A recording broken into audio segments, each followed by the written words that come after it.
सर्वेभ्यो नमो नमः।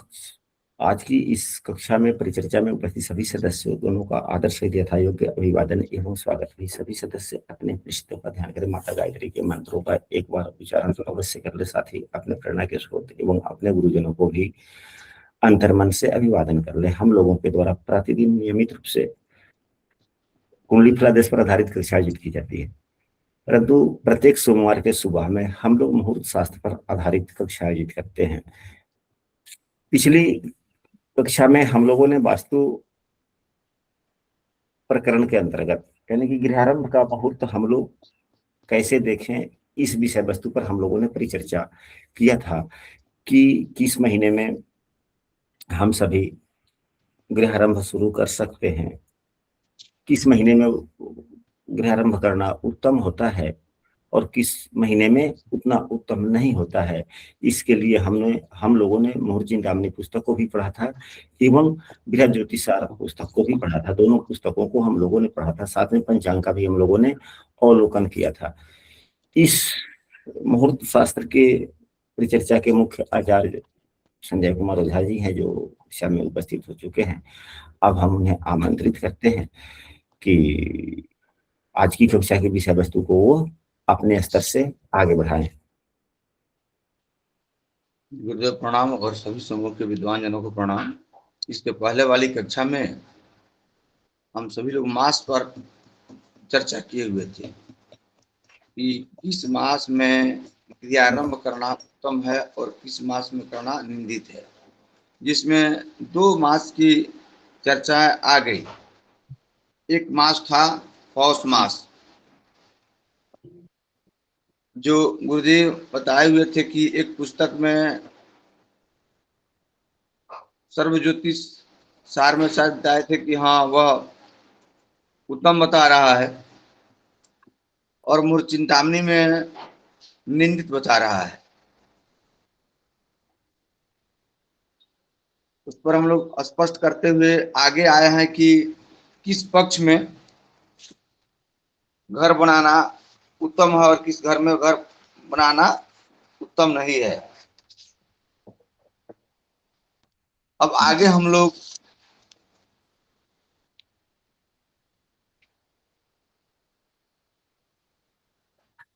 हाँ जी, कंटिन्यू। इस पर विचार करते हैं कि किस तिथि से किस तिथि तक गृहारंभ करना श्रेष्ठकर रहता है। जैसे दिया है पूर्णेन्दु प्रागवदनम नौम्यादि उत्तराय से त्वत् पश्चिमास्यम दर्शादिता शुक्लदले नौम्यादौ दक्षिणास्य न शुभम वदन्ति। वास्तु प्रकरण का 17वां श्लोक है गुरुदेव।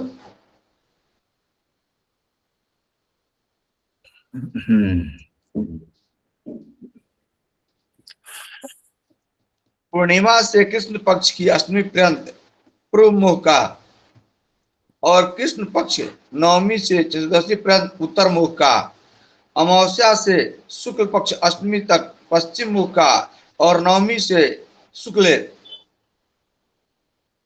चतुर्दशी तक दक्षिण मुख का बनाना शुभ नहीं होता है, बाकी दिनों में शुभ रहता है। अब यहाँ एक चीज की शंका बढ़ जाती है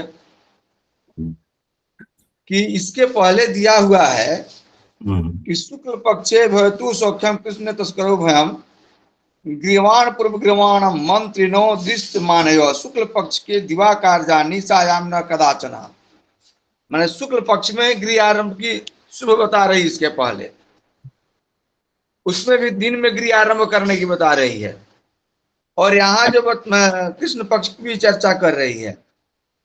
पूर्णिमा से कृष्ण पक्ष की अष्टमी पर्यंत पूर्व मुख का और कृष्ण पक्ष के नवमी से चतुर्दशी पर्यंत उत्तर मुख का और अमावस्या से शुक्ल पक्ष की अष्टमी तक पश्चिम मुख का और नवमी से शुक्ल पक्ष चतुर्दशी तक दक्षिण मुख का गृह बनाना शुभ नहीं होता है। तो एक मिनट, अब यहाँ पर पुस्तक पढ़ लेना अलग बात है, पुस्तक की बातों को समझना अलग बात है। जब व्यक्ति समझता है या समझाने का प्रयास करता है, उस वक्त व्यक्ति स्वयं जीरो हो जाता है। पुस्तक के शब्दों को समझते हुए इसको किसी अन्य कायदे से समझा जाए। अब यहाँ पर पूर्व दिशा में हम कब गृहारंभ नहीं कर सकते, तो नहीं कर सकते तो लिखा हुआ है कि पूर्णिमा तिथि, यानी कि पूर्णिमा को क्या कहा जाता है, 15 से लेकर 8 तक पूरब दिशा के लिए वर्जित है। तो यह कृष्ण पक्ष का वर्जित है, तो पूरा शुक्ल पक्ष तो ठीक ही है ना जी। पूरा शुक्ल पक्ष पूर्णिमा तिथि को छोड़कर अब उत्तम क्या है शुक्ल में, शुक्ल तो पूरा ठीक है, प्रतिपदा से लेके चतुर्दशी तक तो ठीक है, पूर्णिमा में वर्जित है ना। जी जी। अच्छा, अब पूर्णिमा इसके से बाद कृष्ण पक्ष की अष्टमी तक।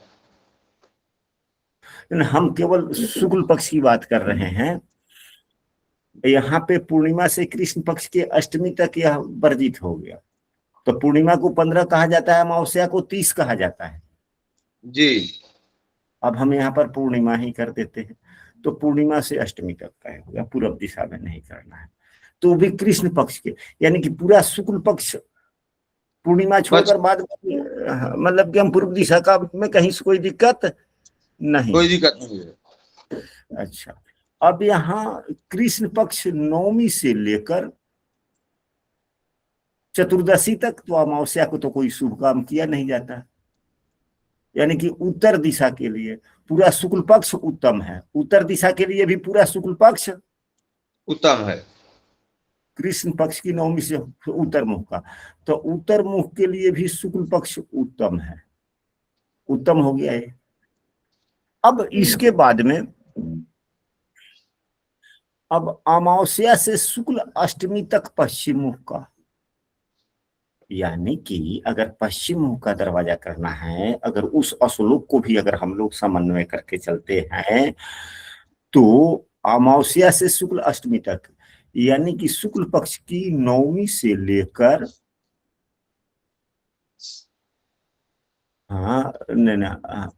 अमावस्या से शुक्ल की अष्टमी तक, यानी कि अष्टमी तक ही है। तो नवमी से लेके चतुर्दशी के बीच में यदि दिन बनता है, तो हम लोग किस दिशा का कर सकते हैं? पश्चिम, पश्चिम छोड़कर।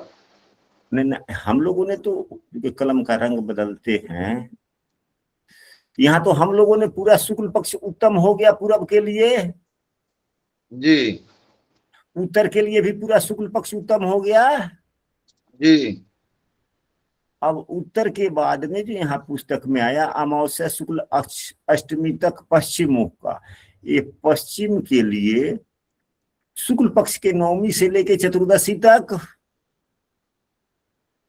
पश्चिम के लिए पश्चिम को छोड़कर गुरुदेव, यहाँ लिखता है कि बनाना शुभ नहीं होता है। तो नहीं होता तो वहीं तो अमावस्या से शुक्ल पक्ष की अष्टमी तक पश्चिम मुख का छोड़ दीजिए, बनाना शुभ नहीं है, तो जी अष्टमी जी तक जी। छोड़ देंगे तो नवमी से चतुर्दशी हो गया ना। जी जी जी जी। अब और नवमी से शुक्ल एक चतुर्दशी तक दक्षिण में, घर बनाना शुभ नहीं होता। अब जी। नवमी से शुक्ल एक तक का,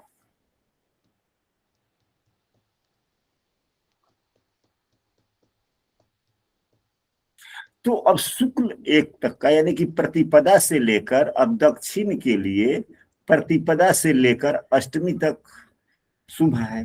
तो शुक्ल पक्ष में तो सभी दिशाओं के लिए कुछ तिथियां बन ही गई ना। जी निश्चित बन गई। तो यहाँ पर एक बात तो आता है जो हम सबों को समझना चाहिए, भले हम लोग इस परिचर्चा में कुछ सीखे ना सीखे अलग बात है, लेकिन हम लोगों को क्या सीखना है, यदि यही सीखने को मिल जाए, यही बहुत बड़ी बात है। क्या गलत कर रहे हैं कि सही कर रहे हैं? जी गुरुदेव। क्या सीखना है हम सबों को, यदि इस चीज की भी जानकारी मिल जाती है, यह बहुत बड़ी बात है। हमने अपने कानों से सुना है, अपने आंखों से देखते हुए, यानी कि दो व्यक्ति के वार्तालाप को हमने अपने आंखों से देखते हुए अपनी कानों से सुना है। वह क्या सुना है? वैसी वार्तालाप पहले के जमाने में हमेशा हुआ करता था, लेकिन आज वह वार्तालाप सुनने को नहीं मिलता। पहले के जमाने में विद्वानगण के पास में कोई मुहूर्त दिखलाने जाता था कि हाँ गृहारंभ करना है पंडित जी, तो कौना मुंह के दुआरी हो तो फलन, तो अभी 6 महीना ले दिन न बने वाला। इस साल तोहरा ला दिन न बने थे, वो अगला साल जैसे रही बड़ा रह घर जिंदगी भर ला बनले, कुछ दिन ला न बनले कि निम्न मुहूर्त। ऐसा लोग कहता था कि नहीं कहता था संजय जी? जी गुरुदेव, जी गुरुदेव, पहले ऐसे चर्चाएं होती थी। तो क्या पहले के विद्वानगण के पास में ज्ञान नहीं था? जी था। वो लोग मुहूर्त चिंतामणि के पुस्तकों को रट जाते थे, या अन्य पुस्तकों को रट जाते थे, या श्लोक समेत रटते थे और अर्थ भी जानते थे, क्योंकि पहले लोग गुरुजी के पास में पढ़ते थे, गुरुजी पढ़ाया करते थे। आजकल हम लोगों का शिक्षण स्तर थोड़ा कमजोर हो चुका है, इसलिए हम लोगों को यह ज्ञात ही नहीं है। अब मान लीजिए कि दक्षिण दिशा में करना है, शुक्ल पक्ष में का उत्तम होता है, ठीक है। और दक्षिण दिशा के लिए शुक्ल पक्ष का प्रतिपदा से लेकर अष्टमी के बीच में कोई गृहारंभ का दिन बन रहा है तो हम उसे बतलाएंगे। कृष्ण पक्ष का उत्तम नहीं होता है, मध्यम होता है, या कृष्ण पक्ष में भी अगर चंद्रमा बलवान है तो उत्तम है। कृष्ण पक्ष में भी चंद्रमा अगर बलवान है और आपके लिए दिन बन रहा है तो उत्तम। अगर चंद्रमा बलवान है, क्योंकि कृष्ण पक्ष शुक्ल पक्ष में चंद्रमा की ही बल की प्रधानता है ना, जी गुरुदेव। तो अगर चंद्रमा बलवान है तो उत्तम है। अब हमने जो कहा, अब आगे बता रहा है कि वो भी अगर ईंट की मकान बनाना है उसके लिए ही उस मुहूर्त को देखना अनिवार्य है। तीन कास्ट यानी खर पतवार का घर बनता है, उसके लिए मना करता है। ओम प्रकाश के लिए जो आधार कार्ड दे दिया, ले चले। ओम प्रकाश गणित करे जो ले जो। हाँ अब बोला अगर जाए। तीन कास्ट का घर बनाना है तो उसके लिए क्या कह रहा है? पाषाणे गेहानि निंदमासे न कारे त्रिन्न दारु गृहारंभे मास दोषो न विद्यते। यानी ऊपर जो मास तिथि आदि निंदित कहे गए हैं उनमें ईटा पत्थर आदि के घर नहीं बनवावे। काष्ठ और तृण के घर बनाने में निंदित मासों का दोष नहीं लगता है। अगर झोपड़ी बनाना है तो उसके लिए इस मास और तिथि का विचार नहीं किया जाता है। हाँ। उसके बाद पंचांग शुद्धि दे रहा है।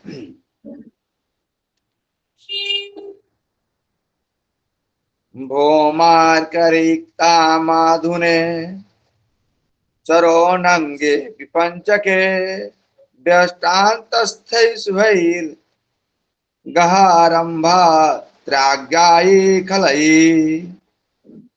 कह रहा है कि भौमार का रिक्ता माधुने, भौम और रविवार, रिक्ता तिथि, अमावस्या, प्रतिपदा, इन सबों से भिन्न बार और तिथि में चर लगन को छोड़कर अन्य लगन में तथा पंचक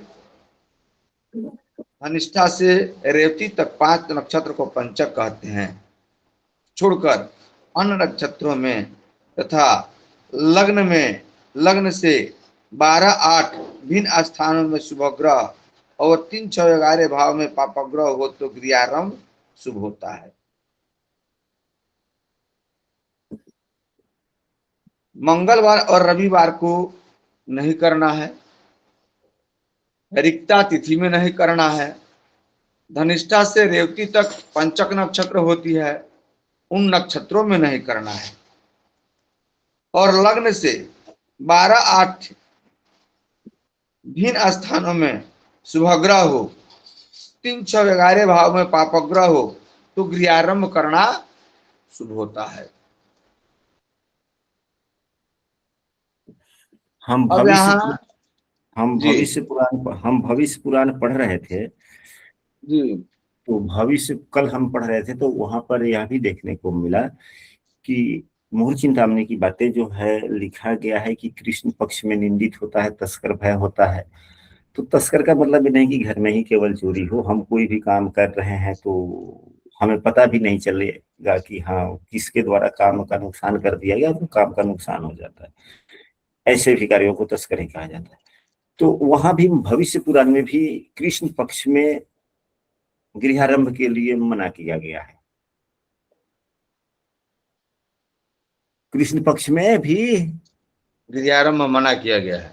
मना किया गया है, मोह चिंतामणि में भी मना किया है, ज्योतिष शास्त्र में भी मना किया गया है, बहुत से पुस्तकों में मना किया गया है। तो कम से कम एक से अधिक पुस्तकों पर आज हम लोगों ने देख लिया तो हो गया। अब बात ये करते हैं, जैसा कि हम लोगों ने यहाँ पर देख लिया कि किस दिशा में घर बनवाना है। दक्षिण दिशा के भी घर अच्छे होते हैं। तो पूरब दिशा के लिए पूरा शुक्ल पक्ष ठीक है, उत्तर दिशा के लिए पूरा शुक्ल पक्ष ठीक है। केवल पश्चिम एवं दक्षिण दिशा के लिए, पश्चिम दिशा में यदि आपको मुख का जो घर बनाना है तो शुक्ल पक्ष के आधे से अधिक यानी कि नवमी से लेके चतुर्दशी तक, यानी कि दसवीं एकादशी द्वादशी त्रयोदशी तक, दसवीं एकादशी द्वादशी और त्रयोदशी, यह 4 दिन बचते हैं, क्योंकि नवमी रिक्ता हो जाता है, चतुर्दशी भी जी चतुर्दशी भी रिक्ता हो जाता है। वैसे एकादशी में गृहारंभ के लिए उतने उत्तम, किसी किसी पुस्तक में गृहारंभ के लिए एकादशी तिथि को भी उत्तम नहीं बतलाया गया है। तो इसलिए हम कह सकते हैं कि यदि पश्चिम मुख का अगर दरवाजा करना हो तो दसवीं द्वादशी एवं त्रयोदशी ही उत्तम है, वो भी शुक्ल पक्ष का। अगर दक्षिण दिशा का द्वार हो तो प्रतिपदा से लेकर अष्टमी तिथि तक, तो उस प्रतिपदा नहीं द्वितीया है, तो प्रतिपदा को तो शुक्ल पक्ष की प्रतिपदा को वैसे निंदनीय माना गया है। उसमें योगकरण भी अच्छे नहीं होते हैं आधे, और चंद्रमा भी पूर्ण रूप से यही भी रहता है। तो प्रतिपदा तो शुक्ल पक्ष का प्रतिपदा वर्जनीय है। वर्जनीय है कि नहीं है? जी वर्जनीय है वो तो। हर कार्यों में। तो प्रतिपदा को छोड़िए, द्वितीय तृतीया चतुर्थी जो होता है वह रिक्ता तिथि होता है, वह भी नहीं। पंचमी, षष्ठी एवं सप्तमी ये उत्तम है दक्षिण दिशा के लिए। अब हम लोगों का जो विषय वस्तु है, हम लोगों का जो विषय वस्तु है यह है कि आने वाले समय में क्या मुहूर्त का कोई समय बन रहा है? यदि बन रहा है तो वह किस दिशा के लिए बन रहा है? हम लोग पंचांग के आधार पर जो जो आवश्यक पुस्तक भी पढ़े, पंचांग भी पढ़े, और निर्णय की तरफ हम लोग बढ़ने का प्रयास करें। पंचांग की पन्ना को पुनः हम लोग शेयर करें। जी गुरुदेव, शेयर किया जाए। तो अब यहाँ पर देखा जाए, हमारे सामने में दीवार ये महावीर पंचांग है। फिर महावीर पंचांग के शुरू के पन्नों में हम लोग चलते हैं जहाँ पे दिया गया रहता है। इसलिए हम लोग इसका उपयोग करते हैं कि कई विषय वस्तुओं को देखना होता है, तो पंचांग में जो दिए गए रहते हैं सब विषय वस्तुओं का अवलोकन करके लिखा गया रहता है। ज्यादा गणित यहाँ पे करना नहीं पड़ेगा। न पड़ता है। अब यहाँ पे देखिए गृहारंभ के लिए अब आने वाले दिनों में सावन में सबसे पहले तो बैसाख समाप्त हो ही चुका है, उसके बाद में ज्येष्ठ महीना चल रहा है, तो ज्येष्ठ महीना में है ही नहीं, आषाढ़ महीना में भी नहीं है। अब श्रावण महीना शुक्ल पक्ष में यहाँ पर 3 दिन है, द्वादशी, चतुर्दशी एवं पूर्णिमा। अब यहाँ पर देखा जाए, यहाँ चतुर्दशी लिख भी दिया, तो यहाँ पर लिखा जा रहा है कि गुरु 27/8 रिक्ता भद्रा रात्रि 8:44 बदनाथ परम धनिष्ठायाम। यानी कि जब रिक्ता तिथि समाप्त हो जाए तब, यानी कि पूर्णिमा जब शुरू हो जाए तब तब तो यहाँ से संशय समाप्त हुआ। तो श्रावण शुक्ल पक्ष की जो द्वादशी है, चतुर्दशी है या पूर्णिमा है, तो अब श्रावण शुक्ल पक्ष में हम लोग किस दिशा का घर बना सकते हैं? तो श्रावण शुक्ल पक्ष में हम लोग पूर्णिमा के ये पूरब दिशा का भी एवं उत्तर दिशा का भी, अब पूरब दिशा का भी एवं उत्तर दिशा का भी। तो पूरब दिशा के लिए पुनः पंचांग पर रखते हैं। यदि किसी को बनाना है घर, तो यहाँ पर द्वादशी सोमवार, जी। द्वादशी जो सोमवार हुआ, तो सोमवार के दिन पूरब का भी बना सकते हैं एवं उत्तर का भी बना सकते हैं। पूरब उत्तर दोनों के लिए है। और पश्चिम के लिए भी है। द्वादशी के लिए नवमी से लेकर चतुर्दशी तक है।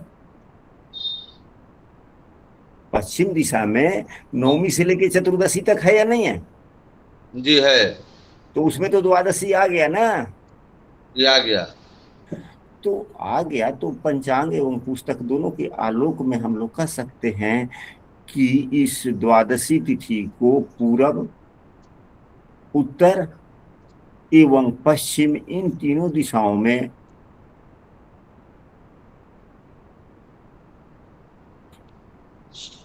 किया जा सकता जी। है। अब जी। जब यह पंचांग में लिखा हुआ है, पंचांग में लिख दिया गया है, तो फिर मुहूर्त के जानकार ज्योतिषी या दैवज्ञ या कर्मकांडी या जो मुहूर्त का निर्धारण करते हैं, उनकी क्या आवश्यकता है? उन आवश्यकताओं को तो हम सबों को समझना है ना। भले हम लोग कम पढ़े, वो ठीक है, बाकी रह जाएगा फिर अगले दिन पढ़ेंगे। तो जब यहाँ पर लिख दिया गया कि द्वादशी में गृहारंभ होता है, तब पूरब के दिशा में जिसका घर बनाना हो, उत्तर के दिशा में घर बनाना हो या पश्चिम के दिशा में घर बनाना हो, तब तो उनको किसी से जरूरत नहीं है पूछने का ना, या फिर भी है? यहाँ पर लिख भी दिया गया कि रात्रि 9:12 बाद नाथ परम, यानी कि रात्रि में 9:12 के बाद में उत्तरा साढ़ा नक्षत्र में, यह भी लिख दिया। हमारे प्रश्न ज्यों के त्यों तथावत रह गए। जब तक प्रतिक्रिया नहीं मिलेगा तो उसी के अगल बगल में हम घूमते रह जाएंगे। विद्वान की आवश्यकता है, लिख दिया गया है तो क्या है, बिना किसी विद्वान के सहमति से हाँ, और लिख करके आगे बढ़ना उचित नहीं। उचित नहीं है। अब यहाँ पर तो यह दिशाओं के लिए नहीं लिखा गया ना। जी अब नहीं, किसी को दिशाओं दक्षिण दिशा में घर बनाना होगा, तब न वह ज्योतिषी बोलेंगे, कर्मकांडी बोलेंगे या दैवज्ञ बोलेंगे कि नहीं, यह आपके लिए उत्तम नहीं है, है। उत्तम है। अब इसके बाद में, अब यहाँ पे 9:12 दे दिया गया, तो 9:12 के बाद में रात्रि का समय हो गया 9:15 9:30 हो गया। जी।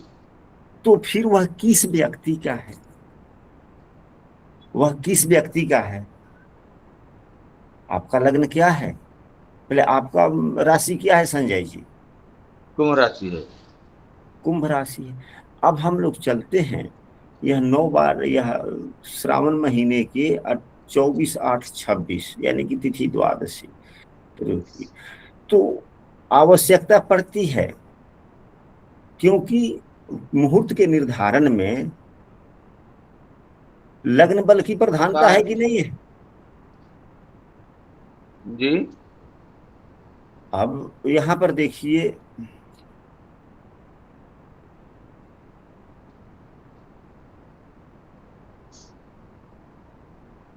द्वादशी तिथि समस्त है, द्वादशी तिथि पूरा है। समस्त।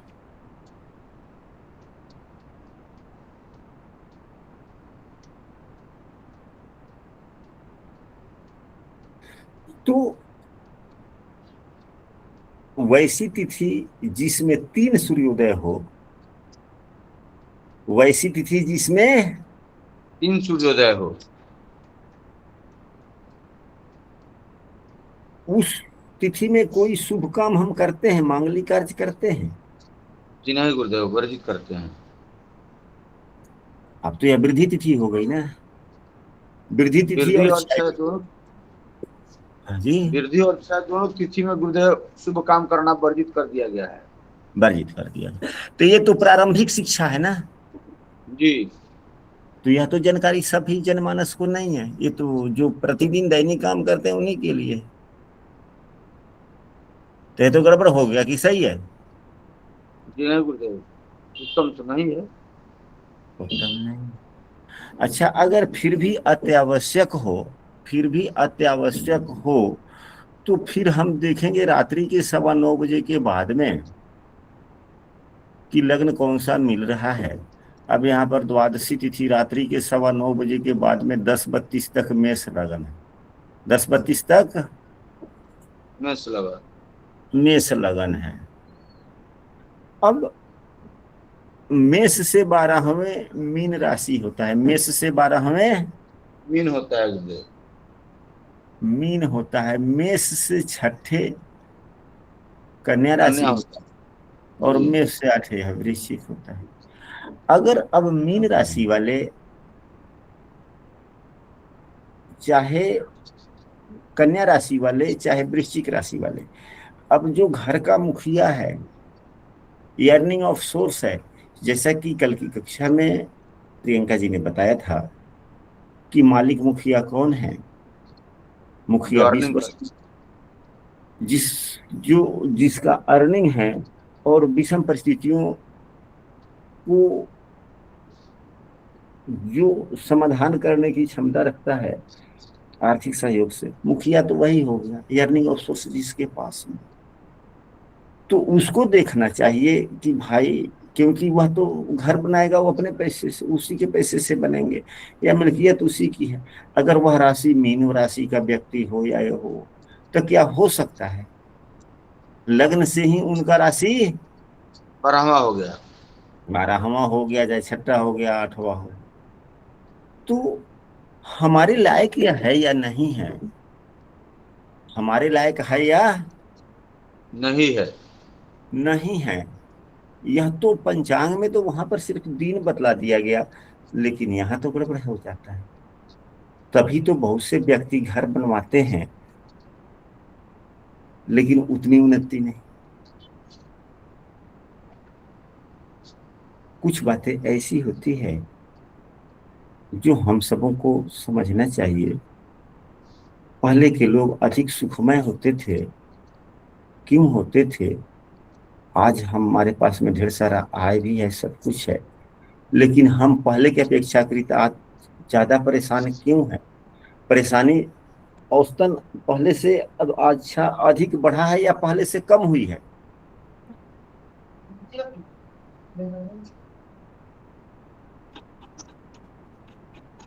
मिथिलेश बाबा जी, आप भी बोले कि एक ही व्यक्ति प्रति उत्तर देता रहे, यह भी उच्चतम नहीं है। पहले की अपेक्षा इस समय बढ़ी हुई है। लगभग सभी के पास में। जी जी। तो किसी भी एक हमारे जीवन में आगे बढ़ने के लिए कई मूलभूत तत्वों के सहारे हमारा जीवन सकारात्मक आगे बढ़ता है। जैसे हम खाना भोजन बनता है, सब्जी बनती है, ढेर सारे रंग बिरंग के मसाले डाले जाते हैं। अगर एक भी मसाला क्वालिटी पूर्ण ना हो, अगर एक भी मसाला क्वालिटी पूर्ण नहीं हो, सड़ा हुआ हो, तो पूरा सब बाद बाकी जितने उत्तम चीज है सबको बेकार कर देता है, सबको बेकार कर बेकार देता कर देता है। और सब्जी का स्वाद अच्छा नहीं होता, सब्जी व्यक्ति मनपसंद ढंग से खाता नहीं है। ठीक उसी प्रकार यह भी तो है। तो लग्न शोधन हम सबों को करना चाहिए, समझना चाहिए कि यह छठे 8वें 12वें। तो फिर इसके लिए तो मुहूर्त की आवश्यकता होती है ना, इसी के लिए तो विद्वानों की आवश्यकता होती है कि नहीं होती है? जी गुरुदेव, इसी के लिए विद्वान की आवश्यकता पड़ती है। इसी के लिए विद्वान की आवश्यकता पड़ती है, गणकों की आवश्यकता पड़ती है, गणितज्ञों की आवश्यकता पड़ती है। और यहाँ पर एक बात है, अब इसके बाद में द्वादशी के बाद में कौन सी तिथि थी? चतुर्दशी।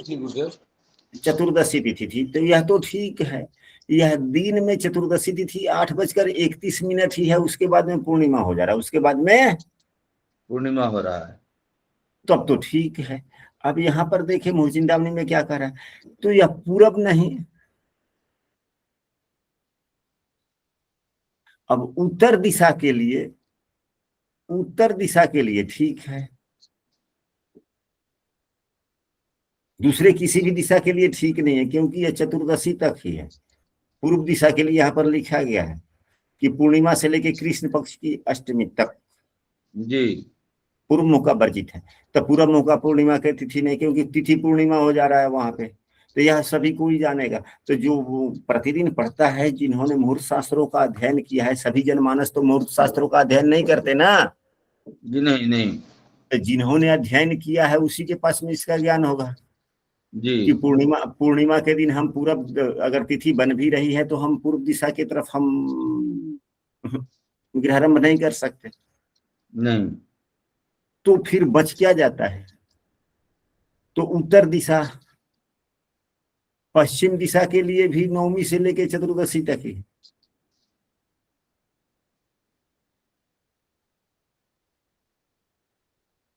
नहीं न, हाँ, पश्चिम दिशा के लिए अमावस्या से शुक्ल की अष्टमी तक, यानी कि यह पश्चिम दिशा में भी हम कर सकते हैं, शुक्ल की अष्टमी तक है ना।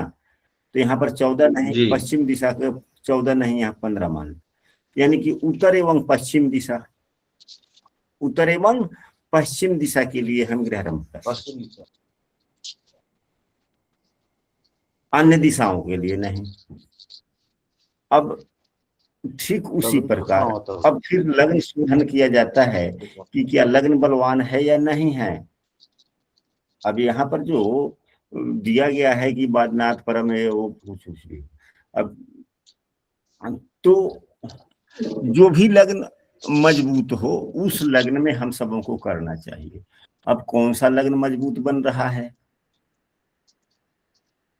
अगर द्वादशी को ही ले तो कौन सा लग्न मजबूत बन रहा है? रात्रि के समय में कौन सा लग्न हुआ? तो यह मेष लग्न हुआ। तब मेष लग्न से पंचम भाव में सूर्य बुध बुद्धादित्य योग है, चौथे भाव में उच्च के देव गुरु बृहस्पति है। मेष लग्न तो उत्तम हो गया ना। केंद्र में उच्च के गुरु है, पंचम भाव में बुद्धादित्य योग है, उत्तम हो गया।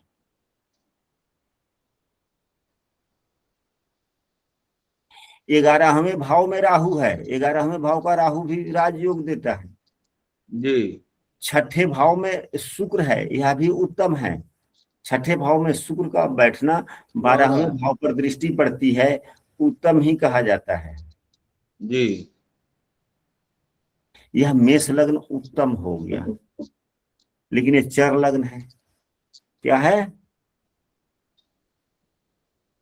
चर लग्न।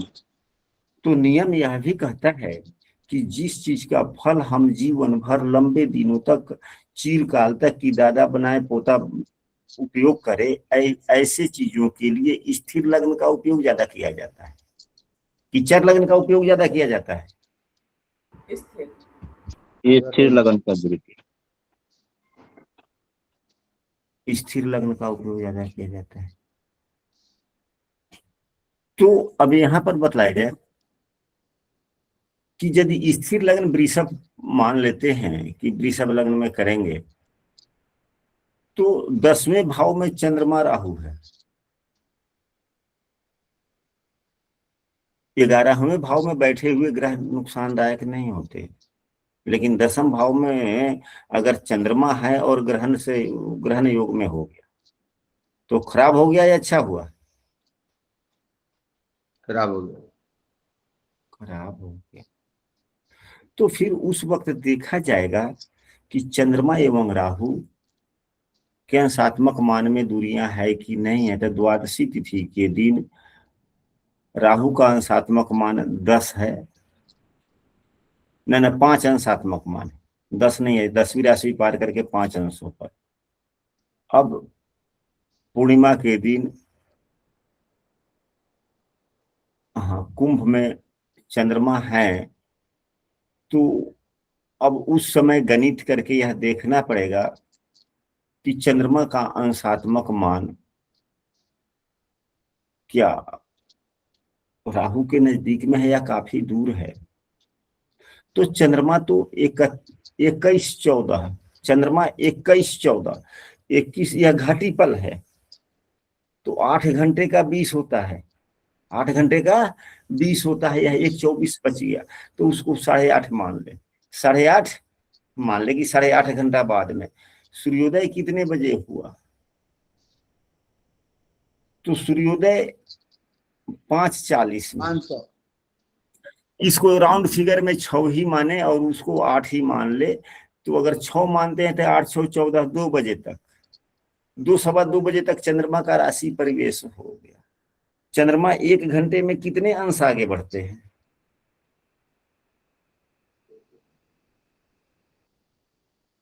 तो 54 घंटे में, लगभग 54 घंटे में 30 अंश आगे बढ़ते हैं। 54 घंटे में 30 आगे बढ़ते हैं। हाँ, 54 में 30 अंश आगे बढ़ते हैं। तो 54 घंटे में अगर 30 अंश में आगे बढ़ते हैं तो 24 गुना 48, 48 6, न, ये 30 दूना 60, लगभग 1.25 घंटे में 1 अंश, अच्छे, लगभग 1.25 घंटे में। 1 अंश। और भी लोग यहाँ पर ज्योतिषी लोग हैं, और भी लोग अपने बातों को रख सकते हैं, बोल सकते हैं। चंद्रमा 1 घंटे में यदि 54 घंटे में लगभग 30 अंश आगे जाता है, तो 1 अंश जाने में कितना लगेगा? 2.25 घंटा। 54 भागे 1 30, घंटा 8 मिनट बता रहा है। वो 8 नहीं, 1 घंटा 8 का मतलब यहाँ 100 का नु है, तो यहाँ तो 60 का है, तो 20 कम है, तो वही 1.25 घंटे के आसपास में, 1.25 घंटे में 1 अंश चलता है। तो वह 5 और 8 13, 8-5 13, 1 या 2 बजे के बाद से ही गिनिए, और रात्रि के 10 बजे तक 8 घंटा, तो 8 घंटा में कितना जाएगा? ये 1.25 घंटा में 1 अंश चलता है। तो 8 तो घंटे मोटा मोटी 5-6 अंश, मोटा मोटी अच्छा अच्छा। जी 5 से 6-7 अंशों का चंद्रमा होगा उस वक्त। जी। देखो,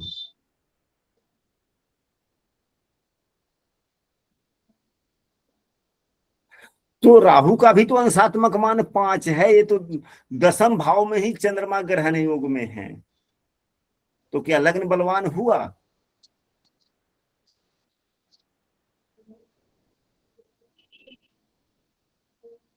लगन कैसे बलवान हो जाए बोले? अब यदि वृषभ लग्न में ही, अब ये तो ज्योतिषी का बात है, तो यह वृषभ लग्न के 10म भाव में चंद्रमा राहु का भरपूर पूर्णतः ग्रहण योग बना, और चंद्रमा किस भाव का स्वामी है? तो 1 2 3 लग्न से तीसरे भाव का स्वामी है, तो लग्न के तीसरे भाव का स्वामी 10वीं भाव में बैठ गया, लग्न के 10म भाव में बैठा, वो भी ग्रहण योग में है। फिर क्या होगा? क्या लग्न उतना उत्तम हुआ? हाँ या नहीं?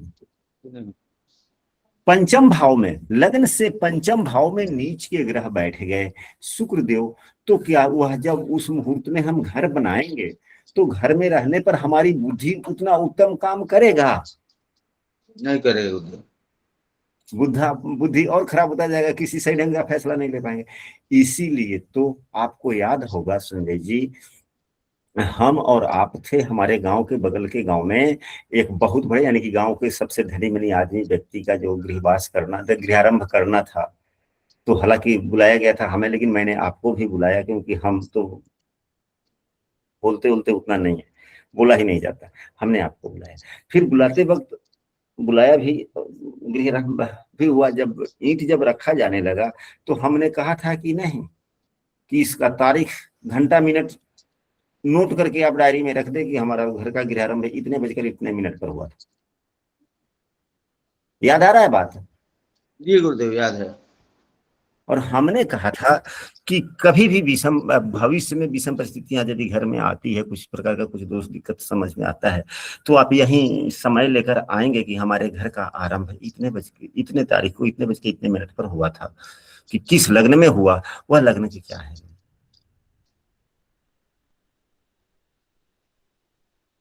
तो हम लोगों ने बहुत कुछ सीखा। यहाँ पर हम लोग सीखने के ख्याल से इकट्ठे होते हैं, न कि निर्धारण करके बतला। हम लोग तो किसी खास एक व्यक्ति के लिए मुहूर्त नहीं निकालते हैं ना, नहीं नहीं नहीं नहीं। हम लोग सीखते हैं। तो आशा करते हैं कि आज की यह जो परिचर्चा रही है आप लोगों के लिए ज्ञानवर्धक, ज्ञानवर्धन में सहायक हुआ हो। जी। एक छोटा सा सवाल करना चाहती